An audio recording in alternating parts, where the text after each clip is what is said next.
우리는 부흥회라고도 교회 부흥, 성장 이 말이 굉장히 익숙하지만 구약은 보면 하박국 3장 2절에 처음 부흥이라는 말이 나옵니다. 여호와여 내가 주께 대한 소문을 듣고 놀라나이다. 여호와여 주는 주의 일을 이 수년 내에 부흥하게 하옵소서. 이 수년 내에 나타내시옵소서.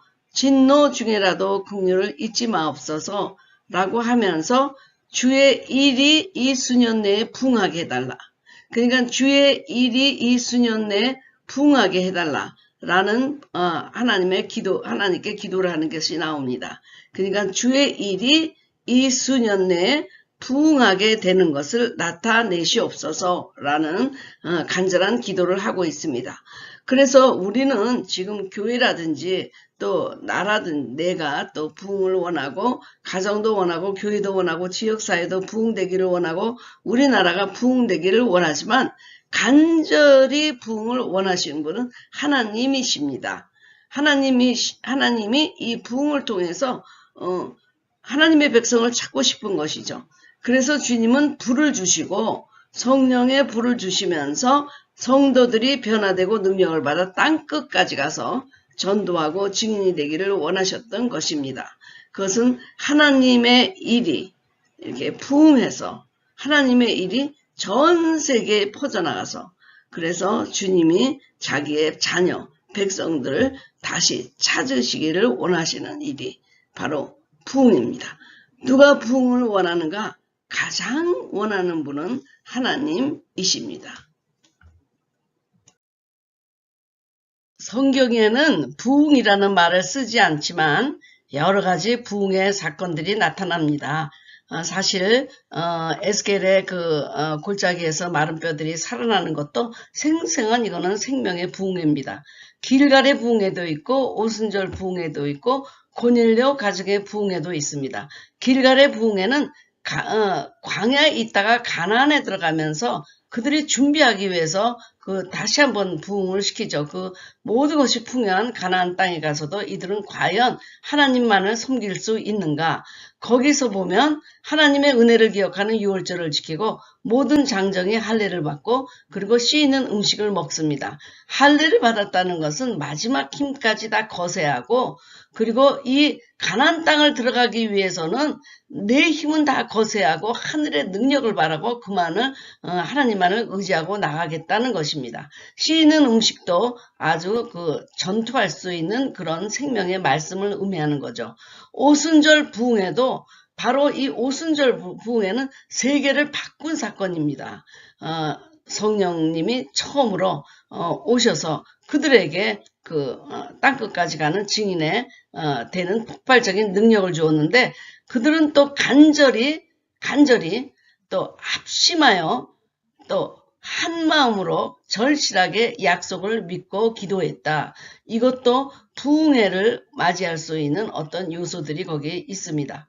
고넬료 가정의 부흥회도 기도와 구제에 열심이었는데 주님이 이 이방인을 통해서 하나님께서 그의 기도와 구제를 받으시고 베드로를 청하여서 말씀을 듣고 안수를 받으면서 그의 친척과 모든 속한 사람들에게 성령을 선물로 받게 한 사건입니다. 그러니까 여기에 다 보면은요,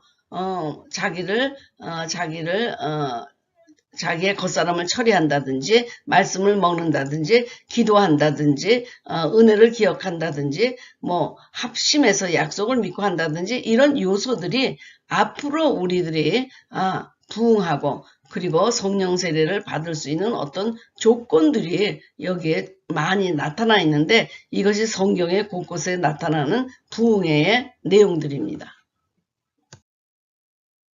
이사야 64장에서는 주님이 강림하시는 것, 주님의 비지테이션, 주님의 강림하심이 곧 부흥의 시작이라고 선포합니다. 원하건대 주는 하늘을 가르고 강림하시고 주 앞에서 산들이 진동하기를 불이 섭을 사르며 불이 물을 끓임 같게 하사 주의 원수들이 주의 이름을 알게 하시며 이방 나라들도 주 앞에서 떨게 하옵소서라는 말씀이 있는데 주님이 강림하시니까요. 이제 막 불같이 강림하시니까 그 옆에 있는 그 잡초 같은 거를 다 불이 살라버리고 또 물을 끓임같이 해서 결국에는 뭐냐, 주의 원수들이 부들부들 떨게 되고, 그리고 산들이 진동한다. 여기서 산들이라고 하는 것은 우리 앞에 놓여진 문제들이죠. 모든 문제들이 이렇게 그냥 막 진동해 버린다는 것입니다. 산들이 진동하고 불이 섭을 사르고 물을 끓임같이 하고 주의 원수들이 떨고 들어보지도 않았던 일, 본 자도 없는 일을 앙망하는 자를 위해서 주님이 친히 행하시는 이것을 부흥이라고 이사야서는 말씀하고 있습니다. 오늘 제가 여러분한테 성령 세례와 부흥에 대해서 말씀드린다고 했잖아요. 그래서 오순절 부흥회를 우리가 초점을 두고 중점적으로 하려고 하는데, 바로 오순절 부흥회가 주님이 불과 성령으로 주시는 성령 세례였고, 그리고 거기서부터 놀라운 부흥이 일어나게 되었기 때문에 여기를 보면 모든 그 부흥의 요소가 들어가 있습니다. 그들이 더불어 마음을 같이하여 오로지 기도에 힘쓰더라. 이렇게 10일간을 그들이 함께 마음을 한 마음으로 간절하게 기도를 힘썼고, 그리고 뭐냐, 몇 날이 못되어 내가 너에게 성령을 보내주시겠다는 약속을 믿으면서 120 문도가 한 마음으로 간절히 기도했습니다. 그래서 이제 10일 후에, 그러니까 주님이 승천하신 후 10일 후에 성령이 그 마가의 다락방에 임하게 되었습니다. 자, 마가의 다락방에 임한 사도행전 1장 4절의 말씀을 보면, 오순절 날이 이미 이름에 그들이 다 같이 한 곳에 모였더니 120문도가 모였잖아요. 그 당시 예배는 한 지파에 10명, 그러니까 10명 이상이 돼야 예배가 성사가 됐다고 그래요. 그래서 12지파가 한 120명 모였다, 이렇게 보고 있고요.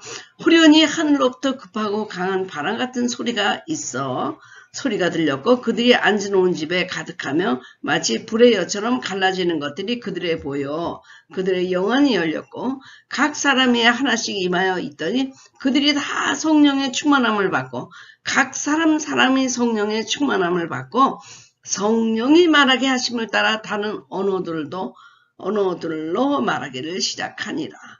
방언의 역사, 그러니까 다른 언어들로 말하기를 시작했다.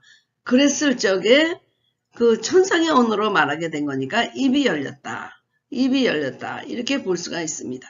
그러니까 주님이 성령 세례를 주실 때 그때의 특징이 뭐냐면, 강한 바람 같은 성령님이 임하시고, 불 같은 성령이 임하시고, 그리고 성령의 충만함을 받고 입을 열게 하셨다. 어떻게? 성령이 말하게 하심을 따라 영의 기도를 하게 됐다는 거죠. 천상의 기도를, 그러니까 천사들의 언어로, 천국의 언어로 말하기를 시작했다는 것입니다.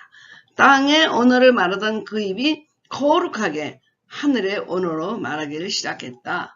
이것이 벌써 귀가 먼저 열렸잖아요. 눈이 열렸잖아요. 입이 열렸죠. 이것이 온 우주에 성령을 부어주신 최초의 사건, 보내시겠다고 하는 그 약속을 이루시는 장면, 예수님이 성령과 불로 주시는 성령 세례의 사건이었던 것입니다.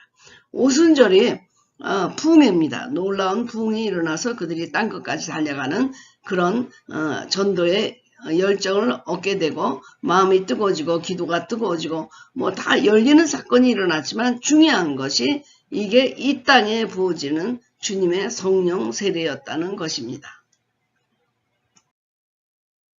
그러니까 성령으로 세례를 받았다는 것이 아닙니까? 성령으로 세례를 받았다. 성령으로, 영어를 보게 되면 with the Holy Spirit, 성령을 가지고 성령을 우리에게 이제 부어주신 사건입니다. 그러면 세례의 본래 의미는 무엇입니까? 로마서 6장 4절에 그러므로 우리가 그의 죽으심과 합하여 세례를 받음으로 그와 함께 장사되었나니.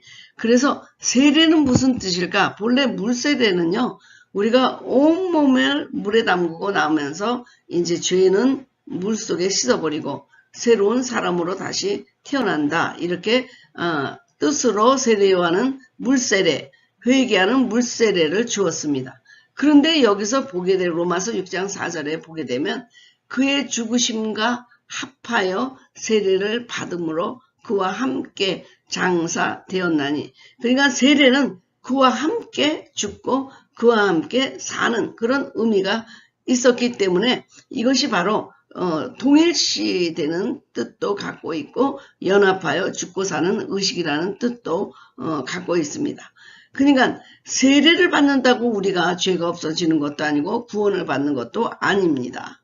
그러나 물에 들어가서 우리가 씻고 그리고 다시 그 물속에서 나올 때는 새로운 존재가 된다라는 의미를 갖고 있었던 것이거든요. 그래서 이제 세례라는 것은 온몸을 물에 담그는 것입니다. 그럼 불세례, 성령세례는 뭐겠습니까? 우리의 몸을 전부 불 속에 그 성령 안에 우리가 담궈서 완전히 그 안에 잠겼다가 다시 일어날 때는 새로운 존재가 된다는 것 아닙니까? 그래서 예수님은 죄도 없는데 왜 세례를 받으셨습니까?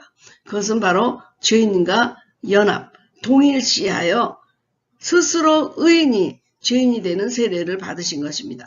그래서 십자가에 달리려면 죄인이어야 되잖아요. 그래서 그분은 십자가에 달리는 율법의 의를 이루시기 위해서 온 세상의 죄를 그분이 다시 임피테이션, 전가를 받으셨던 것입니다. 자, 오늘 우리가 물에 대해서 좀 생각해보고 불에 대해서 생각해보면요. 물이라는 것과 불이라는 것과 바람이라는 것은 양면성을 갖고 있습니다. 죽고 사는 양면성을 갖고 있습니다. 물이 귀한 것이지만 물에 놀라운 위력이 있죠. 지금 한국이나 중국이나 일본에서 이렇게 홍수가 나고 그러니까 산에서 막 흙탕물이 내려오고 집이 무너지고 사람이 거기에 깔려서 죽고 하는 이런 모든 것들의 그 위력을 보게 되면 물의 파워가 있죠. 굉장히 큰 파워가 있습니다. 그거는 우리의 죄를 씻어버리는 그런 파워고, 불도 우리를 태워버리고 바람도 우리를 쓸어버리고, 그러나 그 물 자체, 불 자체, 바람 자체가 좋은 곳에 사용하면 굉장한 파워가 있게 되는 것입니다. 사람을 살리고 먹이고 그리고 동력화하고 그렇게 새로운 열심, 불붙는 마음 막 이런 것을 주는 새로운 일이 있지만, 그러나 소멸시키고 정결시키고 파괴시키는 그런 능력, 파워도 이 물과 불과 바람 같은 성령님 안에 이중적인 것이 있다는 것입니다. 그러니까 죽고 사는 거예요. 파괴하고 다시 소생하는 것, 죽고 부활하는 것, 이런 과정이 물세례에 있는 것처럼 불세례, 성령세례도 그런 양면성을 갖고 있는 것입니다. 다 태우고 다 파괴하고 주님이 원하시지 않는 것은 다 파괴하고 새로운 것으로 다시 일어난다는 뜻을 갖고 있다는 것입니다. 그래서 성령 세례도 이해가 쉽잖아요. 그냥 성령이 부어지면서 그 성령 안에 우리가 잠궈버리는 그것이 바로 성령 세례다. 그렇게 보면 좋겠습니다. 우리가 물세례를 이해했다고 하면 예수님이 주시는 성령 세례는 너무 이해하기가 쉽습니다. 마태복음 3장 11절에는 뒤에 오시는 분 나보다 능력이 많으시니 성령과 불로 너에게 세례를 베푸실 것이요. 그랬으니까 물속에 들어가서 우리가 온몸을 잠기면서 내 죄를 씻고 정결해서 다시 새로운 사람으로 회복한다는 표시. 그러니까 그렇다면 예수님이 주시는 성령 세례는 성령과 불 안에 온몸이 잠기게 됐다. 그러니까 뵙티조 되게 돼서 그 다음에는 내가 죽는다. 그 안에서 성령과 불 안에서 내가 죽는다. 그리고 그리스도만 사는 그런 삶으로 다시 새롭게 회복하고 부활하는 것이다. 이렇게 해석할 수 있으리라고 저는 생각합니다. 성령과 불을 여러분이 물 대신 생각해 보세요. 그 안에 들어가서 나는 죽었다. 옛자는 죽었다. 예전의 생활은 죽었다. 나만 나타내는 생활은 죽었다. 이제 다시 내가 태어날 때는 나를 통해서 그리스도만 나타나는, 그리스도만 화육하는 그런 삶이 살게 될 것이고, 그리고 다시 태어나서는 하나님께 영광을 돌리는 삶, 그리고 주님을 나타내는 삶으로 땅끝까지 달려갈 수 있는 증인의 능력을 받을 수 있는 그런 세대죠. 그러니까 불과 성령 안에서 내가 죽고 다시 불과 성령 안으로, 불과 성령으로 다시 태어나는 거죠. 그러니까 뜨거운 열심, 성령님의 인도하심, 지배, 거기에 순종, 그런 사람으로 다시 태어나는 것이 성령 세례라고 이해하면 좋을 것 같습니다. 불도 마찬가지로 소멸의 힘이 있잖아요. 그리고 태우잖아요. 잘못된 건 태우고, 그리고 또 불 속에 들어갔을 때 금이 정금과 같이 나오는 것처럼 정결의 힘이 있고 단단해지고 더 열심이 있고 그렇잖아요. 그래서 불에 죽고 불의 사람으로 태어난다. 성령 안에서 죽고 성령의 사람으로 태어나는 것. 이게 다시 거기에 잠기고 다시 새로운 생명으로 회복하는데 어디서? 불 안에서, 성령 안에서 한다라는 이런 것으로 이해하면, 물세례를 이해했다면 성령 세례는 정말 이해하기가 쉽습니다. 성령과 불로 세례를 준다?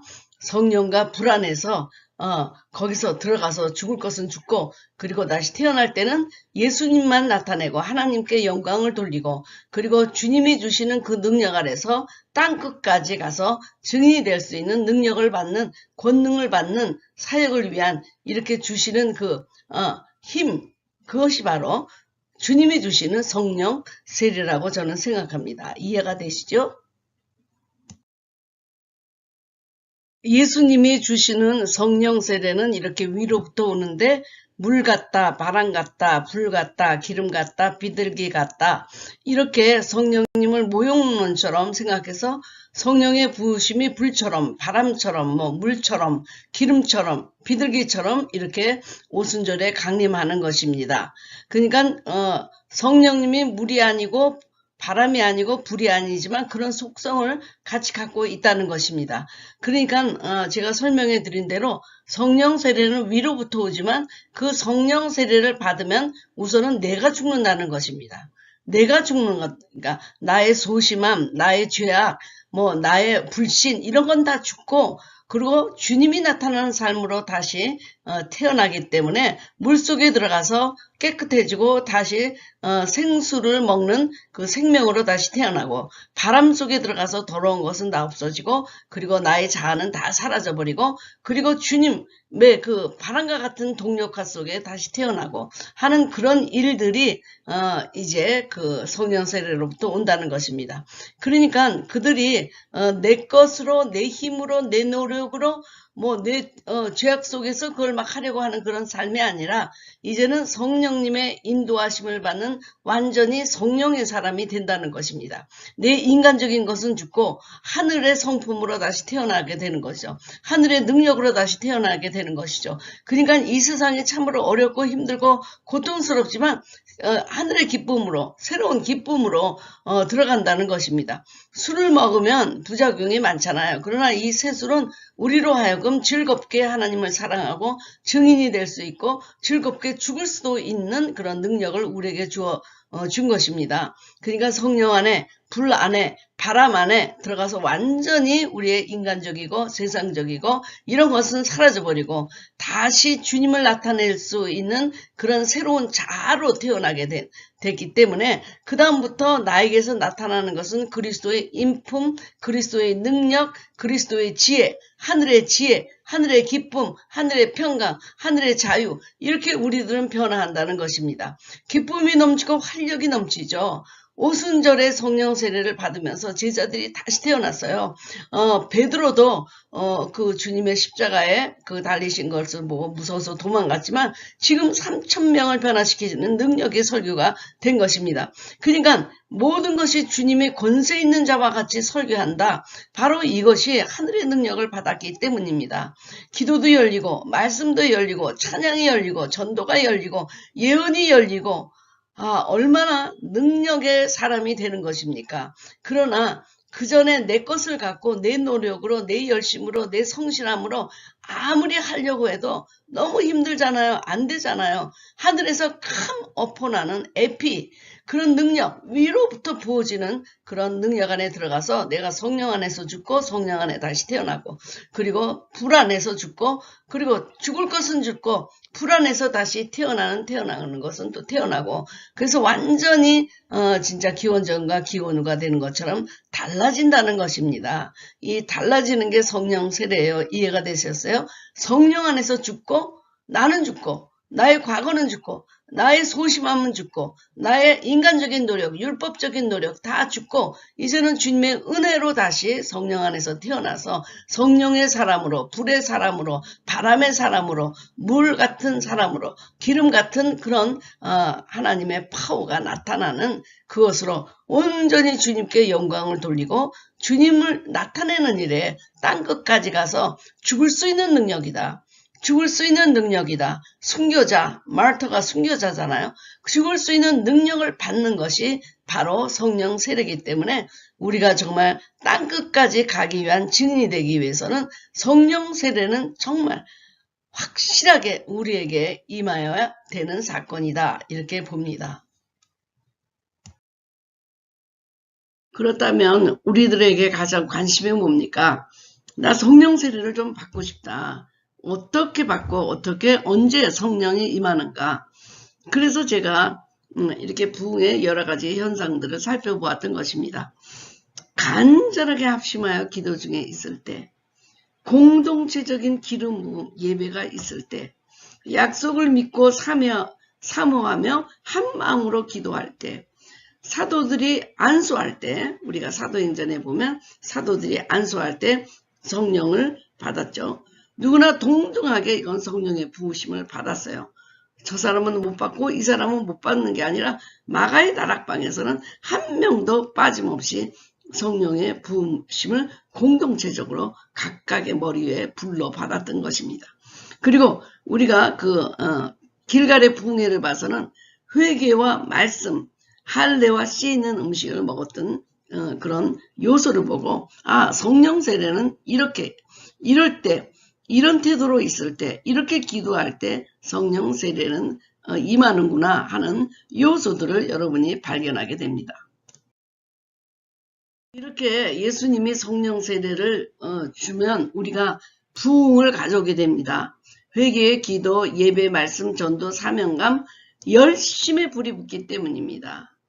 말씀이 왕성한 곳에 사도행전도 부흥이 왔고 기도가 준비된 곳에 우리 평양 대부흥회처럼 부흥이 있었고 나가서 열심히 전도하는 곳에 교회마다 부흥이 있었습니다. 사실 성령 세례와 중생은 다릅니다. 네, 나중에 설명하겠습니다. 성령 세례는 위로부터 사역을 감당할 수 있도록 능력이 부어지는 사건이에요.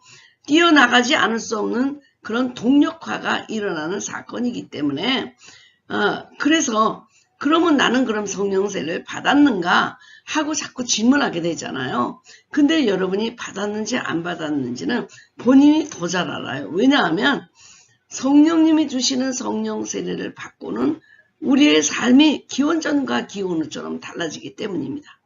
물론 중생에도 기원전과 기원후가 달라지겠지만 그러나 더 분명한 것은 성령 세례 때 우리가 위로부터 능력을 부으심을 받으면 우리가 움직이게 되고 달려가게 되고 달라진다는 것입니다.